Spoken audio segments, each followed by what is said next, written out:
Hello, I'm Eileen Glisson. And I'm Richard Donato.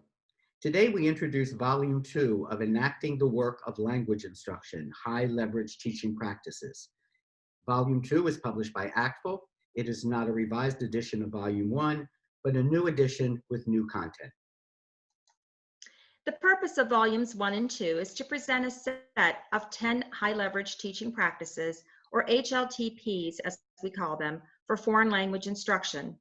HLTPs are essential pedagogical practices for accomplished teaching, both for novice and more experienced instructors.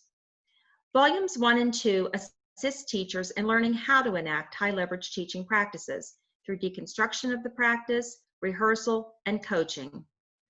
These practices are important because the proficient enactment of them results in comparatively large advancements in student learning. So what are these 4 practices that we deconstruct, and why deconstruct them? High leverage teaching practices are very complex, and they're often not understandable or learnable through observation or explanation alone. The first practice that we present is establishing a meaningful and purposeful context for language instruction. We all know that context is important for making language memorable and comprehensible. The second practice is planning for instruction using an iterative process for backward design. While backward design is certainly not new for our field, we present an adapted process which allows teachers to go back to the plan and make changes as they go forward. The third practice is how do we engage students in purposeful written communication? That is, how do we teach presentational mode of communication in writing so that students understand that writing is not simply transcribing what they say in written form. And the fourth practice is developing contextualized performance assessments. This practice consists of 3 smaller grain practices, which are the design and administration of oral interpersonal performance assessments, the creation of presentational writing assessments, and the use of performance rubrics to provide feedback to learners. In the final chapter, we emphasize that high leverage teaching practices are not prescriptions, but descriptions of teaching in particular contexts.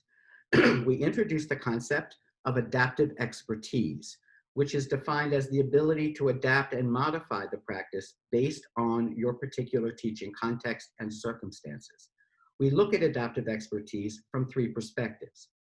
First, teachers' will and skill, that is, teachers' ability to engage in new practices and the desire to do so. We look at also the decision making, that is, when we might have to adapt a practice for a particular circumstance and context of instruction. And finally, we look at how we learn and refine these practices through dialogic mediation and coaching. Finally, you might be wondering how you go about purchasing the book. It's quite easy. You simply go to the ACTFL bookstore online. The link is provided here on the slide. ACTFL members do receive a discount, and there's a special price for the 2-volume set. In conclusion, we would like to thank ACTFL for the opportunity to publish these 2 volumes, and we thank all of you out there for supporting our work. Thank you.